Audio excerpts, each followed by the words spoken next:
I hope I'm not the only one who goes through phases where I absolutely suck at like hitting goals and being consistent, essentially. I realized that competing in the Olympia and being a bodybuilder, I was going through so many phases where I would get super ramped up in prep, be super consistent on a tight schedule, a tight routine, everything at the same time every day, doing everything I needed. And then I would kind of dip down right after the Olympia. I would kind of fall off.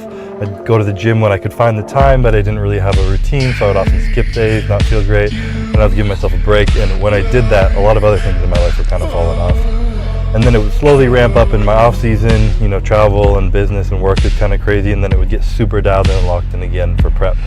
And I was just realizing that I was going through these phases, and I was so efficient in prep, and then very inefficient other times of the year. So I wanted to take some of the habits and the mindsets and the things that I applied throughout prep that made me efficient, and learn how to apply them to like my day-to-day life forever, consistently. So I kind of dove in for the last week or so, just like reflecting and writing down some things that I did. And my goal is to apply them to my life going forward forever, and hopefully help you guys too. I'm not going to get into too deeply because I'll be sitting here for an hour and I wrote a fucking lot of shit, but I'm going to just tell you guys some things I put down and maybe it'll help you. First thing is a clear goal. Obviously, at the Olympia, you know, there's nothing more clear than a fucking goal. October 14th, 2024, competing at the Olympia in Las Vegas. Like, that's the goal. I got to win the Olympia. But this thing that's always stuck with me, super cheesy, and I'm not going to get into deep because my mom was the one who taught it to me, and you can find it online, but it's called SMART goals. It stands for specific, measurable, achievable, relatable, and time-based. So specific, you need a very specific goal, not just like, I want to be strong. It's like, how strong do you want to be? At what date do you want to be strong? What lift? Do you want to be explosive strong? Do you want to be like power lifter strong? What are your specific goals? Measurable, obviously be able to measure it. Attainable has to be possible. Relatable has to be authentic to yourself, something you care about. Time-based, there has to be a time-based on it. Like I said, I'm not going to get deep into that because you guys can Google that yourself. But the big thing that I wanted to touch on here that I realized I applied into becoming Mr. Olympia, and I think really helped me drive my success in my life, was instead of having a goal, necessarily like a thing that would end and then like the Olympia would fall off afterwards, it was more of an identity, a sense of self that I was trying to build and become someone who could complete X. So the way I kind of worded it, and I had written this down in one of the monologues I did before a prep series without even realizing that was the way I think. Instead of I want to win the Olympia, it's the goals you could write out to be more efficient. I want to be someone who X. So I want to be someone who trains consistently every single day, hits sets to failure, never skips a meal, never cheats on his diet, gets his sleep and recovery that he needs. All these different things like that, and I thought that was so important.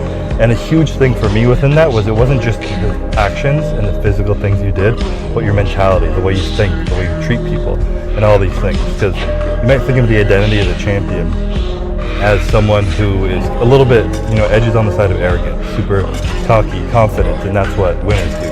A lot of people we see in the media are like that.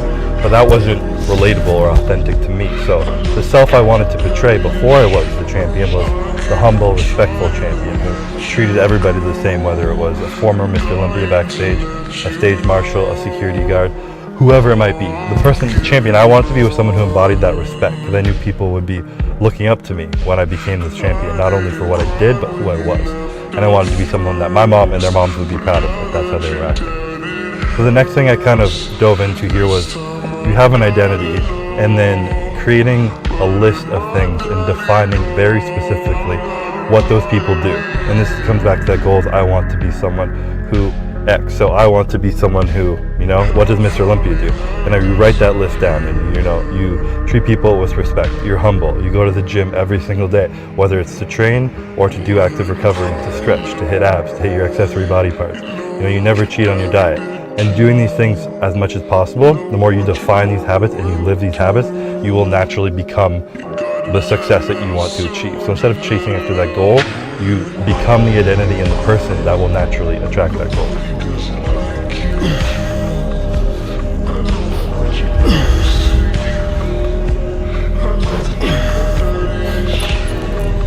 And I think the biggest thing that people always come to me and ask me when I'm doing meet and greets, and they ask me, it's always like, how do I start?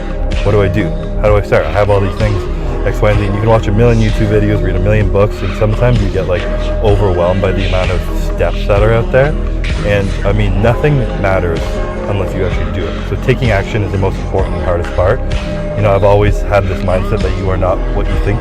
You're not who you think you are. You just simply are what you repeatedly do. So you can think positive things. You can think, this is huge in relationships. You know, like I could tell my wife, I think you're beautiful. I think I love you. I just don't say it.